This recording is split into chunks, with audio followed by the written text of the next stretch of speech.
Once again, so-called unidentified drones have disrupted the operations of a European airport. This time, the incident occurred in Munich late last night. The runways at the airport were closed and more than 20 flights had to be cancelled. The drones were not shot down as before. Instead, a police patrol was dispatched to search the area for the drones and those who launched them. However, it was all in vain. Drones, which in Europe are cautiously referred to as unknown or unidentified, have flown over Germany's strategic sites more than once. Recently, the country's Minister of Internal Affairs, Alexander Dobrindt, admitted that the threat to Germany's security has increased and announced the creation of a center to counter drones. And the Bundestag is preparing a law that will allow the military to shoot down suspicious drones outside of military facilities.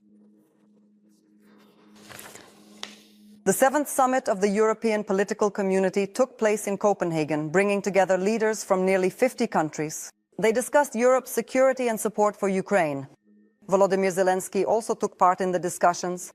The president of Ukraine called on Europeans to act together, while European leaders emphasized that helping Kyiv means protecting the entire continent. The security of the continent and support for Ukraine were at the center of attention at the 7th summit of the European political community. More than 40 leaders gathered in Copenhagen, including the Ukrainian president. The summit is taking place against the backdrop of ongoing Russian provocations. Russian planes and drones are violating European airspace almost daily. Volodymyr Zelensky is calling on Europe for a united and decisive response to Moscow. We are all now living in a new reality, and even those who don't want to admit it already understand this. The drone incidents across Europe are a clear signal. Russia continues to escalate the war. And it was never just about Ukraine. Moscow has always sought to divide the West, and especially Europe. That's why we must do the opposite, act together. One of the key topics of the summit is the creation of the so-called drone wall. Ukraine is ready to become the driving force behind this project and is already sharing its experience with the Danes. The host of the summit, Danish Prime Minister Mette Frederiksen, admits that Europeans underestimated the threat from Russia and that decisions regarding defense are made far too slowly. She emphasizes that supporting Ukraine is a contribution to the defense of all of Europe. Ukraine is the first line of defense for Europe.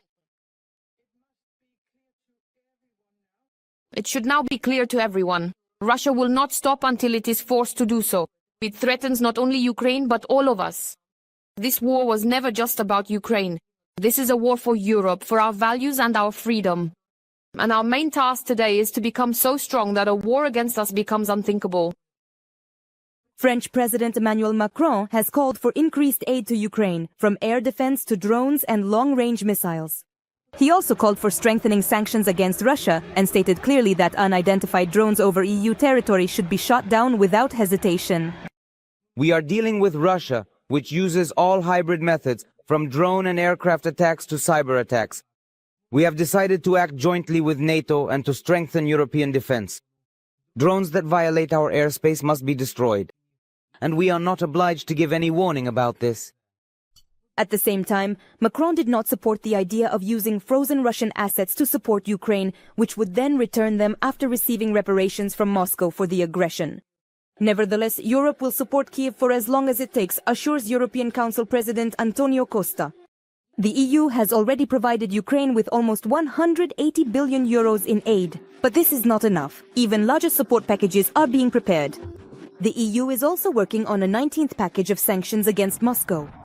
Additionally, Antonio Costa is calling on European countries to fulfill their promises and ensure real progress on Ukraine's accession to the EU.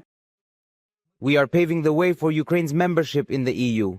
Ukraine is implementing the reforms required for accession. The European Commission has acknowledged this. Now it is the EU's turn to act, since enlargement is a merit-based process and also because enlargement will strengthen Europe. And the issue of Ukraine's EU membership has not been without controversy.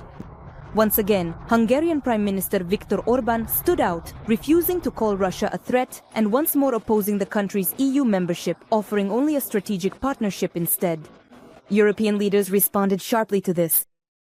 I will not allow one country to determine the future of all of Europe. This is a matter for the entire European Union and in fact the whole European continent. There is unity in that 26 countries agree that Ukraine should join us especially since it is showing remarkable progress even during the war. President Zelensky believes that Orban is blocking Ukraine's path to the EU for domestic political reasons.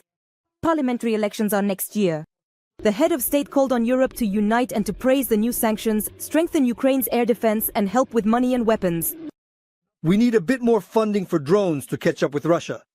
We need more funding. We use 100 to 150 drones a day, they use 500. With increased funding, we can reach similar numbers in long-range drones. So far, we have only used our own weapons, as you know. After meeting with Donald Trump, the Ukrainian president is hoping for additional assistance from the United States, but so far has not disclosed any details. On the sidelines of the summit, he held about a dozen meetings with European leaders.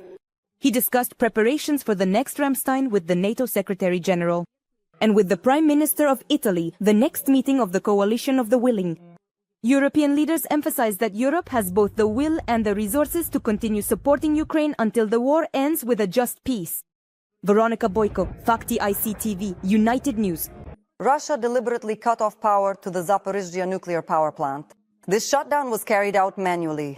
It was in the nature of a test, as Russia is preparing to reconnect the occupied Zaporizhzhia NPP to its own power grid. This was stated by Ukraine's Deputy Minister of Foreign Affairs, Andriy Sybiha.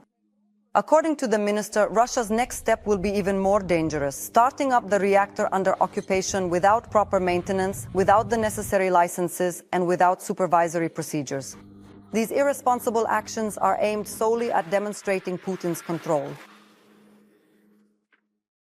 That is why we call on the IAEA, its member states, and all relevant partners to take every possible measure, including security guarantees, temporary ceasefire windows, unimpeded access for repair crews, and the provision of specialized equipment to enable immediate restoration work on the remaining backup line and the rapid recovery of multiple independent external power sources to the Zaporizhzhia nuclear power plant.